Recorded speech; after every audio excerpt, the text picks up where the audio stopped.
তো শুভ খবর হলো ম্যাডাম খালেদা জিয়া সুস্থর দিকে, উনি ইনশাআল্লাহ সম্পূর্ণ সুস্থ হয়ে শিগগিরই বাংলাদেশে আসবেন। ওনার জন্য আপনারা দোয়া করেন। তারেক রহমান ওনার সমস্ত মামলা কিন্তু খালাস হয়ে গেছে। কাজে এটা সুন্দর করে বলা যায়, তারেক রহমান বীরের বেশে আসবেন বাংলাদেশে। আর আমাদের মধ্যেও দুই গ্রুপ আছে। এক গ্রুপ যারা সম্মুখ সারিতে ছিল, এই গত 15 বছর আন্দোলন সংগ্রাম সব করেছে, বুক পেতে দিয়েছে গুলির সামনে। তখন কিন্তু আর একটা গ্রুপ ছিল যাদেরকে আমরা দেখি নাই। সেই যাদেরকে দেখি নাই তারা যে এখন আস্তে আস্তে আমাদের মধ্যে ঢুকে পড়েছে। ঠিক আছে, তোমরা বিএনপি করতে ছিল না, কিন্তু এখন আসো। কিন্তু যারা গুলির সামনে বুক পেতে দিয়েছে তাদের সামনে যদি 1 ইঞ্চিও যাওয়ার চেষ্টা করো, তোমাদের ক্ষমা করা হবে না। যাই হোক ভাইরা, আমাদের ঐক্য ধরে রাখতে হবে।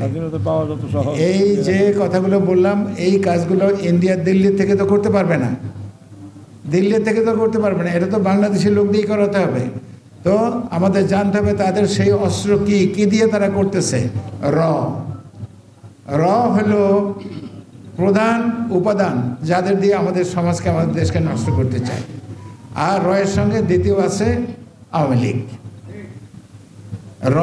আওয়ামী লীগ আর এখন জয়েন হয়েছে ইসকন। এরা সব কিন্তু আপনার বিরুদ্ধে, আপনার দেশের বিরুদ্ধে।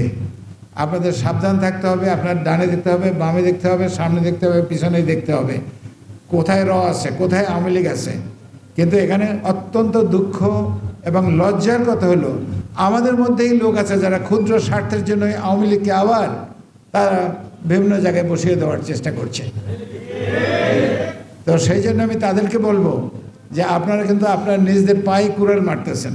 এবং এই ঐক্য যারা আপনি করতে না পারেন, আপনাদেরকে দ্বিধাবিভক্ত রাখার জন্য, আপনাদের দেশকে অস্থিতিশীল করে রাখার জন্য তারা কিন্তু দিল্লিতে বসে ওই শেখ হাসিনার মাধ্যমেই আপনাদেরকে ক্ষতি করার চেষ্টা করছে। শেখ হাসিনাকে ওখানে তারা ভরণ পোষণ, গাড়ি ঘোড়া, টাকা পয়সা এবং ইন্ডিয়ান অ্যাডমিনিস্ট্রেশন, ইন্ডিয়ান এবং বাংলাদেশ থেকে কিছু আওয়ামী লীগের নেতারা যারা পালিয়ে গেছে তাদেরকে দিয়ে শেখ হাসিনার চারপাশে একটা থিঙ্ক ট্যাঙ্ক তৈরি করেছে তারা। এবং ওই থিঙ্ক ট্যাঙ্কের কাজই হলো নিত্য নতুন একটা পন্থা বার করা, যেভাবে আপনাদেরকে অস্থিতিশীল করা যায়, আপনাদেরকে দ্বিধাবিভক্ত করা যায়, আমরা যেন নিজেরই মারপিট শুরু করি। এবং তাদের যে প্রথম প্ল্যান ছিল সেটা ছিল একটা কমিউনাল রায়ট সৃষ্টি করা।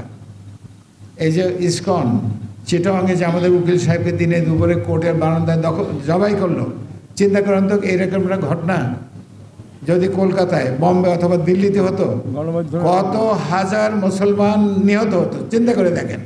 কিন্তু আপনারা অত্যন্ত বুদ্ধিমানের কাজ করেছেন, দূরদৃষ্টির কাজ করেছেন, আপনারা ধৈর্য ধরেছেন। তারপরে যখন এটা ফেল হলো তখন তারা একটা শুরু করলো কি, আমাদের আনসার ভিডিওকে দিয়ে এই দেশে একটা গৃহযুদ্ধ সৃষ্টি করার চেষ্টা করেছিল। আপনারা কি জানেন? আপনারা বলতে পারেন যে আনসার ভিডিওকে দিয়ে গৃহযুদ্ধ কীভাবে করবে? আমাদের দেশে আনসার ভিডিপি কত আছে আপনারা জানেন? 50 লক্ষ আনসার ভিডিপি আছে বাংলাদেশে, শহীদ জিয়ার তৈরি, এখনও চলছে। তাদেরকে দিয়ে তারা একটা গৃহযুদ্ধ, একটা সিভিল ওয়ারের চেষ্টা করেছিল, কিন্তু সেটা আপনারা ব্যর্থ করেছেন।